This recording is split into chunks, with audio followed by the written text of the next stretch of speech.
Oui, alors avec ce prix d'Iéna qui est vraiment très attendu ici à Auteuil, et j'imagine dans toute la France turfistique, avec des pouliches de grand talent, et notamment le numéro 4 Whetstone, qui pour l'instant n'a pas encore tous les galons, mais qui lors de son unique sortie le 5 mai a vraiment crevé l'écran. C'est déjà, on attendait beaucoup d'elle puisque c'est la demi-sœur du grand champion, voire du crack So French, du champion de Device. Et pour ses premiers pas, on va revoir d'ailleurs les images de ses premiers pas le 5 mai, donc dans le prix Wild Monarch des pouliches évidemment. Whetstone pour la Kazakh de Magalhães Bryant a fait énormément impression. Voilà la phase finale de cette épreuve. Elle aborde la dernière haie déjà en bonne place et elle va sur le plat placer une accélération qui va être le signe de la classe. Whetstone qui va devancer Hélène Desmottes, une représentante de Jean-Paul Gallorini que l'on n'a pas revue. La troisième place à distance était pour Moonlight Shadow. Moonlight Shadow qui depuis s'est classé quatrième d'une bonne course ici à Auteuil, derrière Elimay. Mais on voit que le style de Whetstone laissait assez pantois et qu'on a hâte de la voir ici face à des pouliches de grand talent, une opposition plus forte, mais Whetstone a de qui tenir. Il est vrai qu'à ses origines, il dispose à avoir les yeux amoureux de cette Whetstone, et on va voir aujourd'hui si elle est à la hauteur de ce que l'on attendait après ses débuts et qui était assez tonitruant. Et vous parlez d'amour, Bernard, moi je suis tombé amoureux de toutes les pouliches qui sont au rond. C'est un lot fantastique, mais franchement, physiquement c'est... Alors forcément, quand on a vu le papier avant, on n'est peut-être pas hyper objectif, oui. mais je peux vous dire que ce sont des peintures les unes comme les autres. Oula, attendez, il y a Waves qui a sauté les décès. Ah bah là, il y a les Waves. Waves, c'est... En plus, c'est des styles vraiment différents, toutes. Pour les macaires, par exemple. Alors sachez, déjà, c'est l'information principale, je pense, concernant les trois macaires. C'est le patron qui a décidé des montes. Voilà, c'est ce que m'a dit Bertrand Lestrade. Très bien. Donc voilà. Des styles différents concernant les trois macaires. Whetstone, c'est un peu la mémère, vous voyez, elle est très costaud, elle a beaucoup de taille, beaucoup de force. Un peu moins, enfin, elle est bien faite, elle est homogène, mais vraiment elle dégage une puissance assez importante. C'est un petit peu le même style pour Santa Adelia. Quant à Rose Amelias, elle est un peu plus légère, mais tout aussi plaisante au rond. Et puis Waves, elle est dans un style tout à fait différent. Elle est très grande, elle a un port de tête assez haut. David Gallon avait l'air très haut perché lorsqu'il s'est mis en selle. Et puis elle a une arrière-main qui est extrêmement développée. La puissance, c'est vraiment ce qui ressort de toutes ces pouliches. Malaya également est très belle. La plus légère, c'est certainement Artemidor, qui va d'ailleurs aller franchir la LDC. Très bien, on va la voir d'ailleurs, cet Artemidor qui reste sur un succès à Compiègne.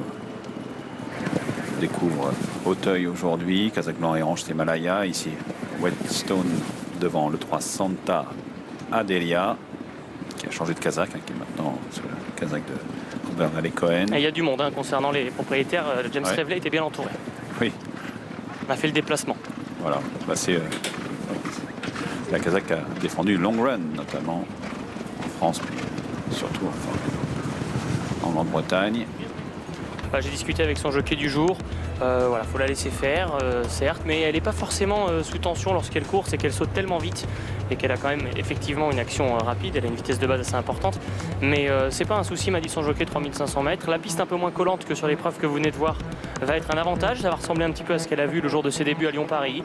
Et il m'a dit, je suis persuadé qu'elle a sa place au départ et même peut-être à l'arrivée sur le podium de cette épreuve. Messieurs, je reviens vers vous pour vous annoncer une enquête sur l'hippodrome de Pontchâteau concernant la 7e. On nous a annoncé l'enquête, on ne nous a pas dit sur qui. Enfin, en tout cas, qui était concerné par l'enquête. Donc, tout est très, très provisoire pour l'arrivée de la 7e. À tout à l'heure. Merci Laure. Et vous voyez, à propos de hiérarchie, on va voir celles qui ont remporté ce prix d'Iéna lors des éditions précédentes. C'est toujours intéressant.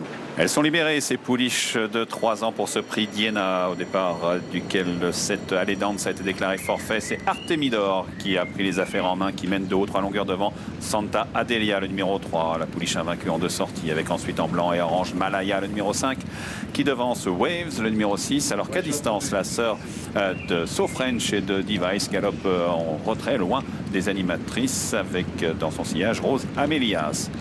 Il y a près de 100 mètres d'écart entre la tête et la queue pour sortir du premier tournant, déjà avec toujours le 2 Artemidor et Jacques Ricou qui ont pris le large et qui ont pris 7-8 longueurs d'avance sur le 3 Santa Adelia, avec ensuite le 5 Malaya, suivi par le 6 Waves, alors que très loin, le numéro 4 Whetstone, hélas Rose Amelias, se trouve à de grande distance de l'animatrice.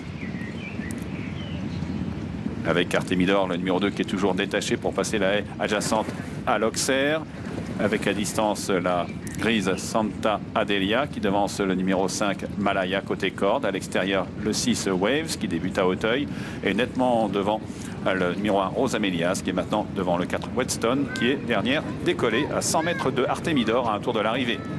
Le 2 Artemidor toujours cavalier seul, une dizaine de longueurs d'avance sur le 3 Santa Adelia avec ensuite le 5 Malaya devant le 6 Waves alors que Bertrand Lestrade sur Rose Amelias fait un effort pour recoller au trio du petit peloton, nettement devant le 4 Whetstone qui est toujours légèrement décollé.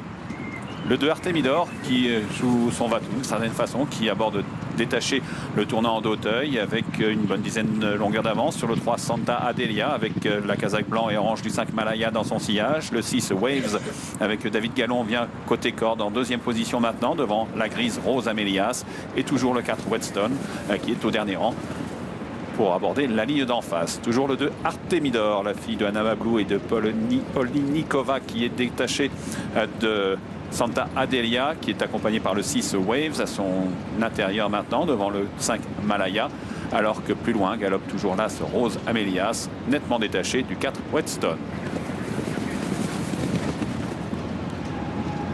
Avec le 2 Artemidor qui a toujours le meilleur pour aborder la deuxième haie de la ligne d'en face, mais le petit peloton qui a semble-t-il réagi, qui n'est plus qu'à 5 longueurs de l'animatrice, avec le 6 Waves côté corde, enfin plutôt en pleine piste, avec à son intérieur l'As Rose Amelias, la grise Santa Adalia et 3/4e avec la casaque marron et orange de Robert Valli-Cohen, avec tout à l'extérieur là, le numéro de Artemidor qui est le meilleur pour aborder le bout de la ligne d'en face dans quelques foulées. Seul Whetstone, le numéro 4, est décollé, mais plus qu'à 4 ou 5 longueurs du petit peloton qui se regroupe maintenant pour aborder la dernière haie de la ligne d'en face. Toujours le 2 Artemidor en tête, tout à fait à l'extérieur. Faute du 6 Waves qui a failli éjecter David Gallon qui a fait un numéro d'équilibriste pour rester en selle mais qui se retrouve maintenant en toute queue du peloton. Et le 2 Artemidor qui aborde le dernier tournant en tête mais sous la menace côté corde de l'As Rose Amelias du 3 Santa Adelia devant la casaque blanc et orange de Malaya le numéro 5. Whetstone le numéro 4 s'est bien rapproché, a regagné beaucoup de terrain et maintenant en 5e position devant le 6 Waves qui se remet de sa faute avec toujours le 2 Artemidor qui vient en pleine piste, casaque vert et rouge alors que côté corde l'As Rose Amelias, ce 3 Santa Adelia tente de revenir avec le 5 Malaya devant Whetstone alors que le 6 Waves a semble-t-il jeté son feu. Le numéro 2 Artemidor qui est maintenant semble-t-il débordé irrémédiablement par le 5 Malaya et surtout par le 3 Santa Adelia qui est côté corde qui a fait un petit écart pour aborder cette dernière haie devant Whetstone, le numéro 4 qui tente de revenir côté corde avec la casaque blanc et orange du 5 Malaya calé sur le rail extérieur. Le numéro 3 Santa Adelia tente de revenir mais a du mal à rattraper Malaya qui semble répondre à ses attaques. Le 5 Amelia avec Kylian Herzog qui ont le meilleur, qui vont s'imposer. C'est le 5 Malaya qui s'impose devant le 3 Santa Adelia et le 4 Whetstone. À distance le 2 Artemidor est 4e devant l'As Rose Amelias et le 6 Waves. Eh bien, c'est Malaya qui s'impose ici. L'entraînement de Sébastien Cullin et la montre de Kevin Herzog. Revanche prise par Malaya sur Santa Adelia qui sera donc sa dauphine aujourd'hui. Et la 3e place pour Whetstone qui trace un très joli dernier kilomètre dans cette épreuve. 5, 3 et 4 pour l'arrivée de ce prix d'Iéna. On va voir la phase finale de